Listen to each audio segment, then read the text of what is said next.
ঘুমোবো আমি, ঘুমোবে তুমি, গল্প শোনাবে ঘুম পড়ি। হালকা আলো, চোখ বন্ধ। চলো একটা গল্প শুনি। রাতের গল্প বাংলায়। আজকের গল্প নীল চুলের রাজকন্যা। সে অনেকদিন আগের কথা। দূর দেশে এক রাজা ছিলেন। সেই রাজার হাতিশালে হাতি ভর্তি, ঘোড়াশালে ঘোড়া ভর্তি। রাজ্যে ধনসম্পদের যেন বন্যা বয়ে চলেছে। রাজার ধন 10 রাজার ধনকেও হার মানায়। এত সুখ শান্তিতে ভরা ছিল তার রাজ্য। রাজার ছিল 3 রানী। বড় রানীর নাম ছিল লীলাবতী, মেজ রানীর নাম ছিল মায়াবতী, আর ছোট রানীর নাম ছিল রূপবতী। ছোট রানী ছিল সব থেকে বেশি সুন্দরী। রাজার এত সুখ, এত ধনসম্পত্তি থাকা সত্ত্বেও মনে ছিল একটি প্রবল দুঃখ। সেই দুঃখের জন্য রাজা এত আনন্দেও আনন্দিত হতে পারতেন না। সেই দুঃখ ছিল নিঃসন্তানের। রাজার কোনো সন্তান ছিল না। রাজা একটি সন্তানের জন্য বছরের পর বছর কত পূজা অর্চনা করেছেন, কত মানুষজনের কাছে ছুটেছেন, কত গুণী ব্যক্তিদের দুয়ারে গেছেন, কত মুনি ঋষিদের কাছে গেছেন, কিন্তু কেউ তার এই কষ্ট দূর করতে পারেনি। এইভাবে দিন যায়। রাজার রাজ্যে প্রচণ্ড সুখ, কিন্তু রাজার মনে সুখ নাই। দিন রাজার রাজ্যে হঠাৎ করে রাজার এক পুরানো দিনের বন্ধু এসে উপস্থিত হলো। সে অবশ্য রাজা নয়। রাজার সাথে তার কোনো এক পথে দেখা হয়েছিল। সেই পথে ভ্রমণ করার সময়তেই সে রাজার বন্ধু হয়েছিল। অনেক বছর পর রাজার কথা মনে পড়তে এই দেশে ভ্রমণের উদ্দেশ্যে আসার জন্য সে এসেছে রাজার দরবারে। রাজার দরবারে প্রবেশ করে সে যখন রাজসভায় রাজার সাথে দেখা করার জন্য এলো, এতদিনের পুরানো বন্ধুকে দেখতে পেয়ে রাজা সিংহাসনের থেকে নেমে এসে বন্ধুকে জড়িয়ে ধরে বুকে নিলেন। রাজার এই ব্যবহার দেখে তার বন্ধুর বুক গর্বে ফুলে গেল। রাজা হয়েও তার মনে কোনো অহংকার নাই। বন্ধুত্বকে কিভাবে মর্যাদা দিতে হয় তা রাজার থেকে ভালো কেউ জানে নাই। রাজার রাজপ্রাসাদে বন্ধু থাকার জন্য রাজা অনেক কাজকেই এখন বন্ধ রেখেছিলেন। তিনি বন্ধুকেই বিশেষ করে সময় দিচ্ছিলেন। বন্ধুর সাথে তিনি কত অজানা জায়গায় ঘুরলেন, কত রাজপ্রাসাদের বাইরে বিভিন্ন জায়গা নিয়ে গিয়ে বন্ধুকে দেখালেন, তাকে ভালো মন্দ খাওয়ালেন, রাজপ্রাসাদে তাকে ভালো করে অতিথি সেবা দিলেন। এরপর তার ফিরে যাওয়ার সময় ছিল। সেদিন রাত্রিবেলা বন্ধুর সাথে রাজা বারান্দায় বসে গল্প করছিল। রাজার দুঃখের কথা রাজা রাখলেন বন্ধুর সামনে। বললেন, সবই তো আছে বন্ধু, টাকা পয়সা ধন সম্পত্তি হিরে মানিক জহরত, কোনো কিছুর অভাব নাই। আছে আমার সুন্দরী 3 রানীও, কিন্তু আমার কোনো সন্তান নাই। সেই দুঃখই আমার মনকে কুরে কুরে খায়। রাজার এই কথা শুনে তার বন্ধু বলল, আমার কাছে একটি উপায় আছে বন্ধু। রাজা তখন বলল, কি বলিস, তোর কাছে উপায় আছে? বল তাহলে। রাজার বন্ধু তাকে জানায়, 13 নদীর পাড়ে একটি বটবৃক্ষ আছে। সেই বটবৃক্ষের নিচে এক দিব্য পুরুষ, এক সন্ন্যাসী সাধনা করে। দিনরাত সে সেখানেই থাকে, সেখানেই সে সাধনায় মত্ত। যদি 13 নদী পার করে কেউ সেখানে পৌঁছে যেতে পারে আর সন্ন্যাসীর চরণে প্রণাম করে তার কাছে কিছু চায়, তবে সন্ন্যাসী তাকে ফিরিয়ে দেয় না, যে কোনো প্রকারে তার মনোবাসনা পূর্ণ করে। কিন্তু তার মনোবাসনা অবশ্যই সৎ মনোবাসনা হতে হবে। কোনো অসৎ কর্মের উদ্দেশ্যে সন্ন্যাসীর কাছে কিছু যদি কেউ চেয়ে থাকে, তবে সন্ন্যাসী সেই ইচ্ছে পূর্ণ করে না। তোর এই মনের দুঃখ তুই যদি সেখানে পৌঁছে সন্ন্যাসীকে বলতে পারিস, তবে তুইও সন্তান পাবি, এটা আমার বিশ্বাস। রাজা খুব খুশি হলেন বন্ধুর মুখে এই উপায়ের কথা শুনে। এতদিন পর তিনি একটা আশার আলো দেখতে পেলেন। পরের দিন বন্ধু বিদায় নিল। রাজাও টকবক করে ঘোড়া ছুটিয়ে বেরিয়ে গেলেন 13 নদী পার হয়ে সেই স্থানে যাওয়ার জন্য। এরপর দিন রাত পার হলো, কত দিন পার হলো। শেষে রাজা পৌঁছে গেলেন সেই স্থানে। দেখতে পেলেন সেই বটবৃক্ষ, তার নিচে সেই দিব্য পুরুষ, চারিদিকে আলো ছড়িয়ে সাধনায় মত্ত। তার পুরো শরীর থেকে দিব্য এক আলো নির্গত হচ্ছে। রাজা তাকে দেখেই ভক্তি ভরে প্রণাম জানালেন, তার পায়ের তলায় বসলেন। বললেন, হে গুরুদেব, হে পরম সাধক, যদি আপনি একটু চোখ খুলে তাকান, তবে আমার অনেক ভাগ্য। আপনি আমার দিকে একবার চেয়ে দেখুন। আমি আপনার কাছে করুণা ভিক্ষা করতে এসেছি। আমার কোনো সন্তান নাই। দয়া করে আপনি যদি আমাকে কোনো সন্তান আসার উপায় বলে দেন। সেই দিব্যপুরুষের পর রাজার প্রার্থনা শুনে ধীরে ধীরে চোখ মেললেন। রাজার দিকে তাকাতেই তিনি বললেন, তোমার মনোবাসনা পূর্ণ হবে। যাও, তোমাকে আমি দিলাম 3টি দিব্য ফল। এই 3টি দিব্য ফল তুমি নিয়ে যাও। তোমার 3 রানীকে ভোরবেলা সূর্য উদয়ের সাথে সাথে স্নান করে এই ফল গ্রহণ করতে বলবে।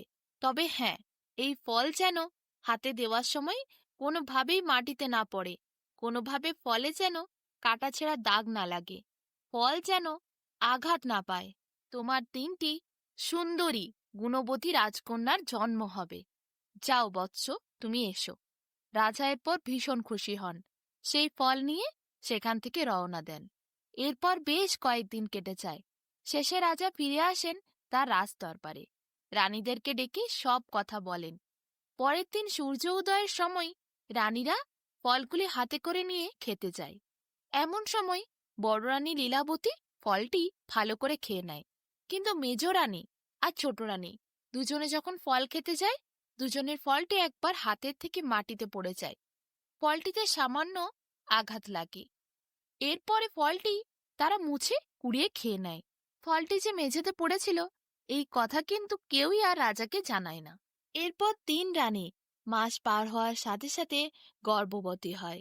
তারা রাজাকেই সুখবর দেয়। নির্দিষ্ট দিনে তারা 3 রাজকন্যার জন্ম দেয়। বড় রানী লীলাবতীর রাজকন্যা ছিল পরমা সুন্দরী। সে ছিল সবার থেকে আলাদা। বড় রানীর এই রাজকন্যার চুল ছিল নীল। দেখে মনে হতো যেন নীল সমুদ্র সে মাথার ওপর লাগিয়ে ঘুরে বেড়াচ্ছে। আর তার চোখ ছিল নীলার মতো উজ্জ্বল। অপূর্ব ছিল তার চেহারা। মেজরানী এবং ছোট রানীর সন্তানগুলি কিন্তু একটু অন্যরকম দেখতে হয়। তারা কিন্তু ওই বড় রানীর সন্তানের মতো পরমা সুন্দরী নয়। তারা সাধারণ কন্যার মতোই দেখতে হয়। যাই হোক, 3 কন্যাকে পেয়ে রাজা ভীষণ খুশি হন। ধুমধাম করে কন্যাদের জন্মের উদ্দেশ্যে রাজা এক মহোৎসবের আয়োজন করেন। কত প্রজাকে তিনি দান ধ্যান করেন। মানুষকে পেট ভরে খাবার খাওয়ান। ধনরত্ন, মুক্ত, হিরে, জহরত তিনি অনেক প্রজার হাতে, রাজকর্মীর হাতে তুলে দেন। সব্বাইকে পুরস্কৃত করেন। এরপর দিন পার হয়, বছর পার হয়। 3 রাজকন্যায় ধীরে ধীরে বড় হয়ে ওঠে। বড়রানী লীলাবতীর মেয়ের চুলের রং নীল ছিল বলে তার নাম ছিল নীলকুমারী। যত তারা বড় হয়ে ওঠে, নীলকুমারীর রূপ এত বেশি বাড়তে থাকে যে তাকে দেখে অপ্সরা মনে হতো। আর তাই জন্যই তো 2 বোনের মনে ধীরে ধীরে হিংসার জন্ম হতে শুরু হলো। বড় রানীর মেয়েকে দেখে তারা খুব হিংসা করতে লাগলো। একসময় রাজার কাছে দূর দেশের থেকে এক রাজপুত্র এসে হাজির হলেন। সেই রাজপুত্র কোনো সাধারণ রাজপুত্র নয়, পৃথিবীর সব থেকে ধনবান রাজার ছেলে ছিল সে।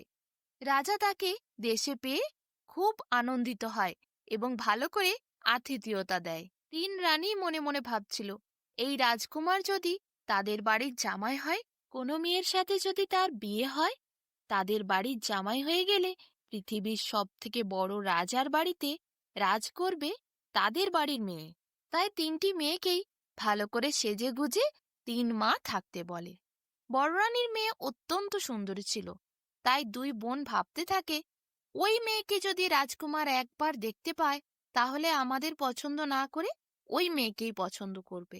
তারা রাত্রিবেলা দূরে জঙ্গলে গিয়ে একটি বিশেষ ধরনের পাতা গাছ তুলে নিয়ে আসে। যেই পাতা গাছ কোনোভাবে কারুর শরীরে লাগিয়ে দিলে তার গোটা শরীর ভর্তি ফোঁড়া সৃষ্টি হবে। এরপর তারা পরিকল্পনা করে, রাত্রিবেলা যখন ওই রাজকন্যা ঘুমোবে, বড় রানীর মেয়ে, তখন তারা দুজন মিলে বড় রানীর মেয়ের ঘরে প্রবেশ করে তার গোটা মুখে ওই পাতা লাগিয়ে দেবে, তার গোটা অঙ্গে লাগিয়ে দেবে। ফলে তার চারিদিকে ফোঁড়ায় ভর্তি হবে। রাজকুমারের কাছে গিয়ে সে দাঁড়ালেও তাকে আর রাজকুমার কোনোভাবেই পছন্দ করতে পারবে না।